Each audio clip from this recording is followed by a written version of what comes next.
Hello, ladies and gents, boys and girls, people of all ages, sexualities, and identities, and welcome back to another Doctor Who review. And today's Doctor Who review is a natural history of fear. So, what is the natural history of fear about? Well, let's think back to our last adventure. The Doctor and Charlotte met Keris in the land of the Crumman. But after escaping, they essentially cross over into another boundary and begin to go to another place. This place is Starlight City. The Doctor and Charlotte begin to amaze at Light City's wonders, along with Keris, as Keris begins to pretty much point out how he still thinks it's very odd that he can't see Charlotte's skeleton. But then he kind of looks very carefully, and let's just say he sees more than her skeleton. But that's besides the point. Charlotte gets really agitated and annoyed with him, saying that he's not a gentleman. And the Doctor pretty much goes, tomato, tomato, he's from another species. He thinks differently to us. The Doctor then takes a dip in the fountain and pretty much ends up causing a bit of a scene after a guy who keeps constantly asking questions about where they're from and what they're doing there and why they're doing it begins to go crazy and attract a crowd. This madman accidentally causes the Doctor, Charlotte, and Keris to be split up and sent eventually for revision. The Doctor asks exactly what's going on in Light City to a couple of the officials before he's revised, and they begin to argue with him that this is not his city and this is not where he belongs. And if they want to do a social experiment on their people, they will. The Doctor, Keris, and Charlotte are then all split up into 3 different roles. The Doctor, the editor, Keris, the sub-editor, and Charlotte, the nurse. Now, at the very beginning of this audio, Charlotte is watching a DVD tape, and she is pretty much learning about the Doctor, Keris, and Charlotte's adventures. After her partner begins to ask questions, he gets sent off for revision. And Charlotte, in turn, takes revision herself, believing it's the only way that she can keep to the regime and not fail the state. But secretly, Charlotte's nurse has a little bit more to her character than meets the eyes. It turns out that she's a big part of the revolution, and the revolution aims to open up the Doctor's eyes and bring him back to the light. Meanwhile, at head office, the editor, by the Doctor, and the sub-editor, Keris, are both investigating Charlotte's case through tapes and all alike. But the editor, the Doctor, begins to become suspicious of Keris, the sub-editor, especially after discovering a spinning top in his office. This spinning top by the Revolution has been said to pretty much have the knowledge and the memories of the Doctor, Keris, and Charlie. The editor then tracks down the Doctor, Charlotte, the nurse, and pretty much confronts her about the Revolution, to which Charlotte points out that she could potentially be the Doctor. Nobody knows. Everyone's memories have been wiped. So they've just been put in roles in a city. And she knows that if he opens the spinning top, that maybe, just maybe, he will see the light again. However, after breaking the spinning top and believing he had destroyed the Revolution, the editor, the Doctor, pretty much finds himself in heat face of the state. The state begin to tell him that the Doctor left a very long time ago, and that everything that he is doing is part of paranoia. He believes himself to be the Doctor because that is the role that the hero of the Revolution should be.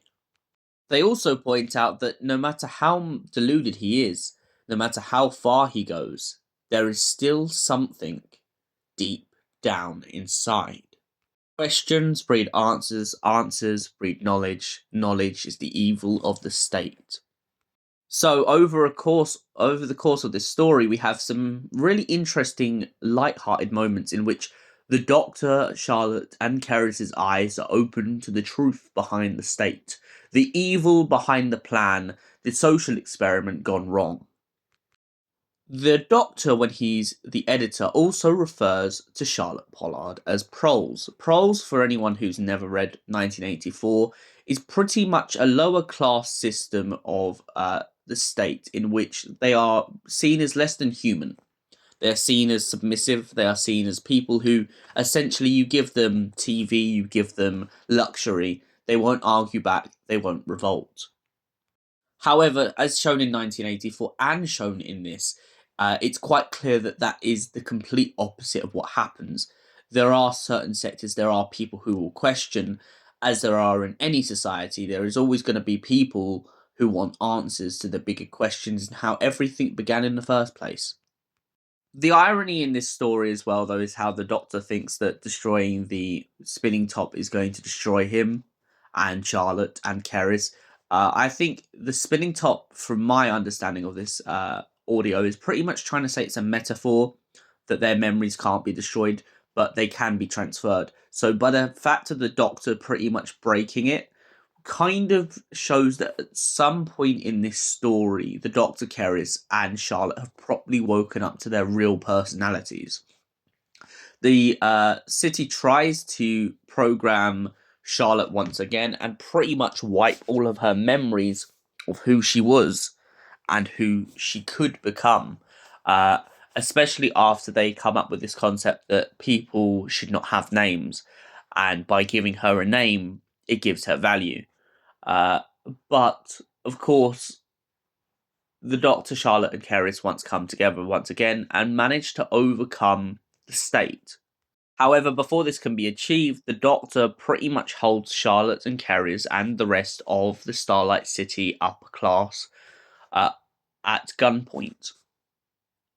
He also mocks their system, pretty much pointing out the fact that it is so ironic that they are all calling themselves more super intelligent when they can simply be monitored by a bit of duct tape and an old radio. The Doctor constantly questions in this audio, which I find a very interesting parallel to 1984, as the editor slash Big Brother in 1984 doesn't question anything. They have the book, they have the control. But in this version, I like that Big Finish have pretty much said that they want this more uh, play with power. See, how far can the Doctor go with questioning things without getting in trouble? Now, this plays off brilliantly in the beginning because Charlotte's character, the nurse, pretty much gets worried and starts to call for the editor to be revised. But then the Doctor points out that his reason for doing this is to test citizens and essentially figure out which ones are telling the truth and which ones are lying. However, then later down the line in the story, he points out the fact that he does believe in the revolution and he knows it's coming. But all he needs to do is convince Charlotte and Keris that he is on their side.